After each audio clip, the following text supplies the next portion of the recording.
Welcome to this session. In today's session, we'll be talking about IPR. What is IPR? What are the different forms of IPR? And what are the laws which protect these intellectual property? So what is IPR?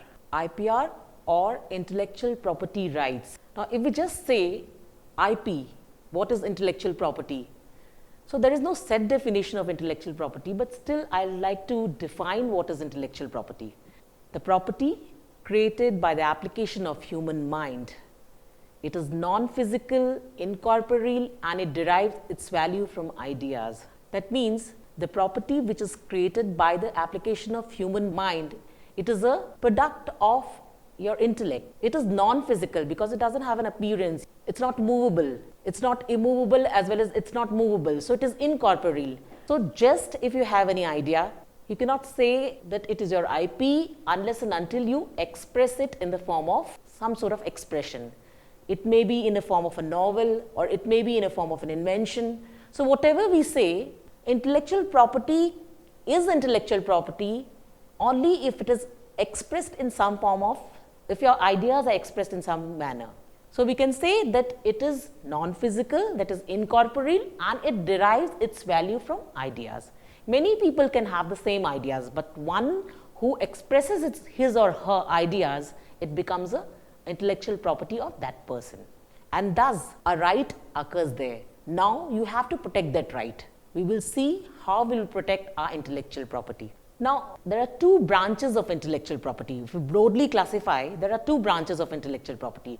One is industrial property and other is copyright. When we talk about industrial property, a number of things come under it, like the patent, like the GIs, like the trademarks. These all are forms of industrial property. Industrial property means the property which has an industrial application.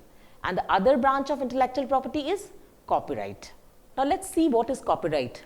Copyright, we can say, is a protection which is available to the authors, composers, artists, and designers for creating original works. So there is a qualification here, original works.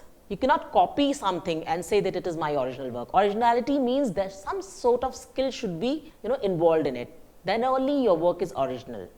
So it is a form of intellectual property which provides exclusive rights to the creators to use or authorize others to use their works in relation to literary work, dramatic work, musical work, any type of artistic work, cinematographic films, sound recording. These all are forms of property which can seek protection under the copyright. And we have a Copyright Act which is available in India, under which we will be seeking protection.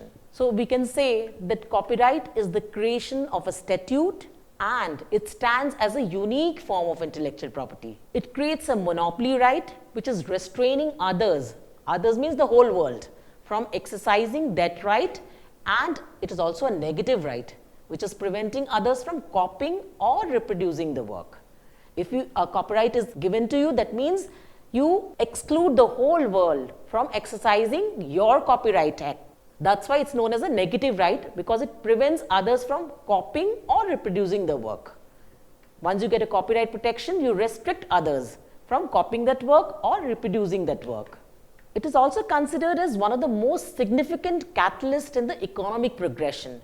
Copyright is a transferable right. Of course, it is a transferable right, and the owner can transfer this right by way of license, lease, or any other by way of sale for monetary consideration. So copyright can be considered as a group of rights which in turn enable the development of related industries. So in that manner, we can say that it is one of the most significant catalysts in the economic progression, because copyright is a transferable right. You can give your right to somebody else to gain some sort of economic benefit of it. So it is a significant catalyst in the economic progression. We can also say that copyright meets the changes brought by advances in technology of communication and reproduction, as also the emergence of India as an independent nation with its own aspirations and agenda for development. The act in India was first of all enacted as a Copyright Act 1914, which got modified by the Copyright Act 1911 of UK that was applicable at that time in India.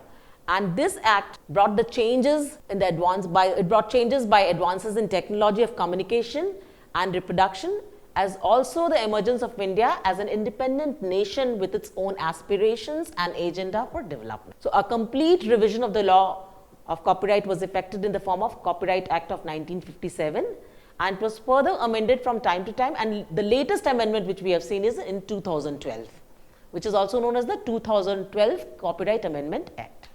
The Act of 2012 incorporated provisions of the WIPO Copyright Treaty 1996 and the WIPO Performances and Phonograms Treaty 1996.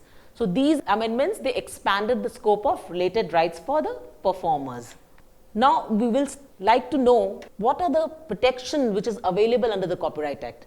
The legal protection of copyright has developed economic advantages to which sectors? To the sectors of, in the case of literary work, in the case of artistic work, in the case of cinematographic film and sound recording, and also in the case of computer programs. So, if you have a computer program, you can seek protection under the Copyright Act. However, copyright is given only for a limited period of time.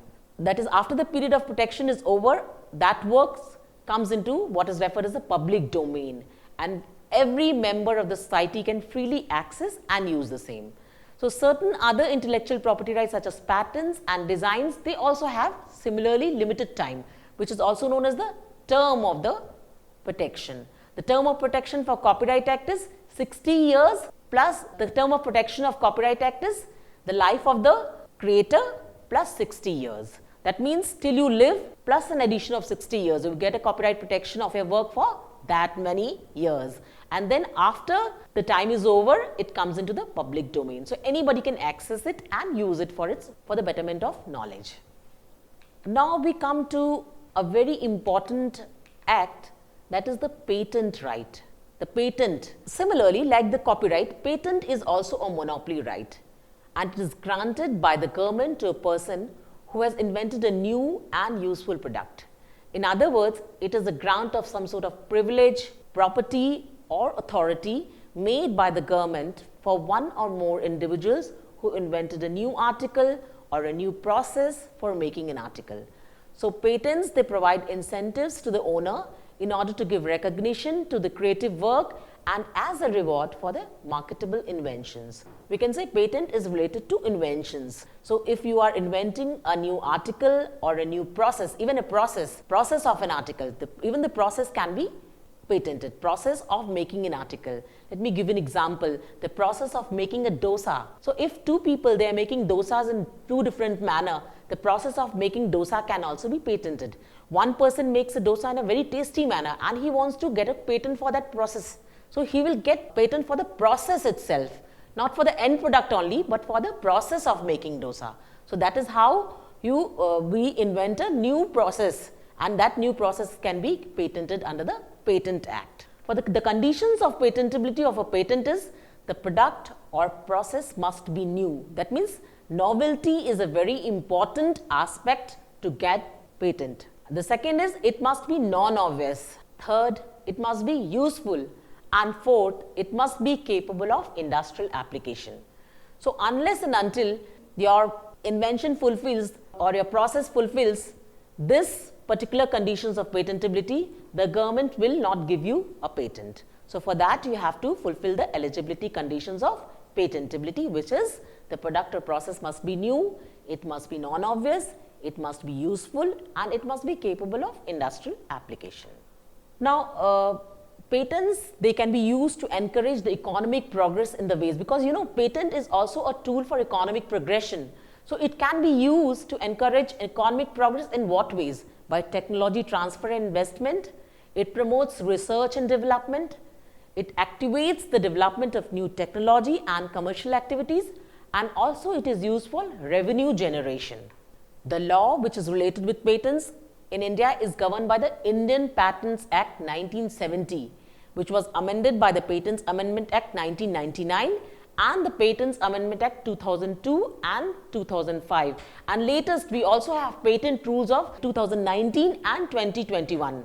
The purpose of patent is to afford protection to the inventor for the invention for a limited period. What is that limited period? That is the period of 20 years in exchange for the disclosure of all the necessary knowledge to ensure its commercial working.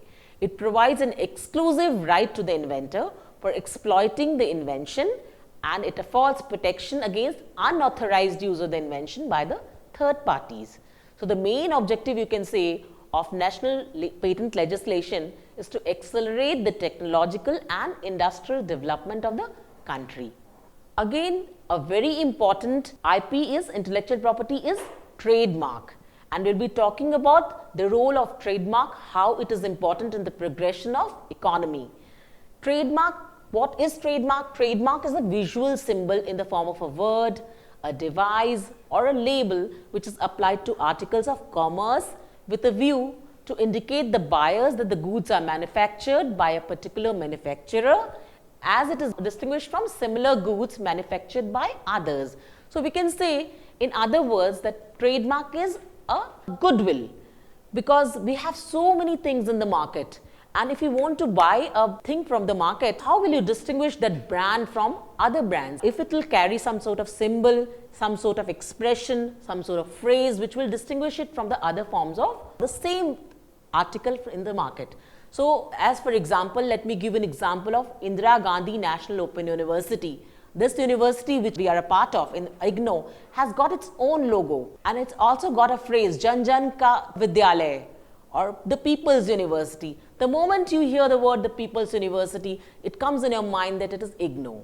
So, there is a, you don't even want to see the trademark, the logo, of course we know the logo, but if the moment somebody says it's a People's University or Jan Jan Ka Vidyalaya, we come to understand that it is Indira Gandhi National Open University, and this trademark or this phrase, it distinguishes us from other universities. So, similarly, any type of visual symbol or any type of word or a device is a trademark which distinguishes one goods from another good, and it is because of that brand which you have been using it, you distinguish it from other goods. You can, in other words, you can say it is the goodwill, because you've been using that brand for a very long time, and now you know that this brand is very good, very reliable. So, you definitely like to tell it to by way of mouth to other people also, because I am using this brand, I am studying in this university, and this university is better than other universities. So, this is how you distinguish the goods from other brands. So, the role of trademark in the economic progression is that it identifies the product and its origin,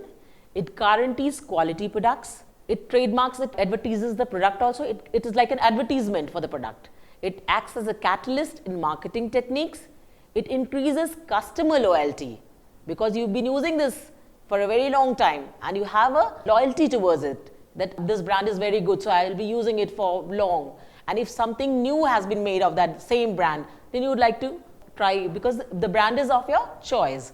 Also, it increases profitability, it prevents unfair competition, it reflects the product, it differentiates similar kind of products, it encourages the licensing programs, it initiates new products, and it also encourages collaboration among business community. Now, how did the Act come into being? In 1940, the then British government of India passed the Trademarks Act of India for uniform and systematic registration of trademarks in India, which came into force on June 1st, 1942. The Trade and Merchandise Act 1958, which came into effect from November 25th, 1959, it replaced it, and it became necessary to effect changes in the trademark law as India joined WTO, the World Trade Organization, as an original member in 1995, and it was thus obligatory now to bring the Indian law in consonance with TRIPS. Hence, we have the new Trademark Act 1999, which repealed the old act. And the 1999 Act is different from the Act of 1958 in two manners. How is it different? The shape of goods is recognized as a trademark here, and the trademarks are also now granted for services also besides goods. So, here in the new Act, we have now services also as a trademark. You can also, for services also, you can make a trademark, a logo for that, for hiring of services. The next very important IP is design. Now, design is also an instrument of economic development. First, let us understand what is designs. Now, industrial designs are also a type of intellectual property which is having a very good economic value. When similar products are competing in the market, design is the differential. The legal protection of industrial designs, it paves the way in the development of innovative and eye-catching designs. The legal protection of design accelerates industrial progress and fosters the economy. So we can see that because of designs, you can make yourself, you can say that this is my creation. You can have an industrial revolution because of a design, because a particular design, as we know that there are block designs, or even in the folks as a traditional cultural expression, a number of designs like the Katha work or block designs, these are gaining a lot of popularity. So similarly, designs made by a person also, they gain a lot of popularity if they get protection under the Industrial Designs Act.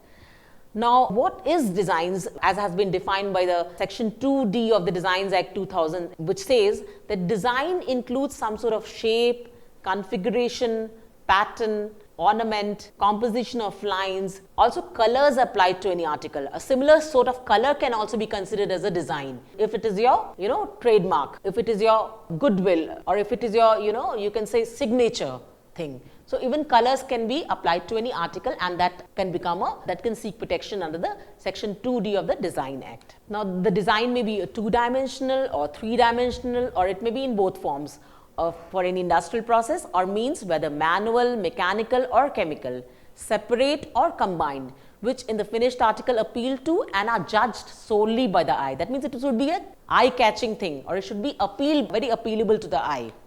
For getting a design registered, it should be new and original.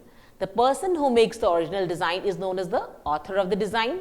He has the exclusive right conferred on a design, which is termed as the copyright in a design. The author of the design has the right to assign and transfer his right for good consideration by way of license, mortgage, etc. There are certain benefits which are available to the registered proprietor of an industrial design under the Designs Act 2000. They are copyright on registration. The proprietor of the registered design gets copyright on the design up to 10 years, which is known as the term of the product. 10 years from the date of registration as per section 11 subclause 1 of the Designs Act 2000. Apart from that, there is also protection from piracy. Piracy of registered design means infringement of a copyright in design, and it shall be unlawful if any person without the consent or license of the registered proprietor of designs use the design for any fraudulent or obvious imitation. So the registered proprietor has the right to claim damages under section 22 subclause 2 subclause B of the Designs Act 2000.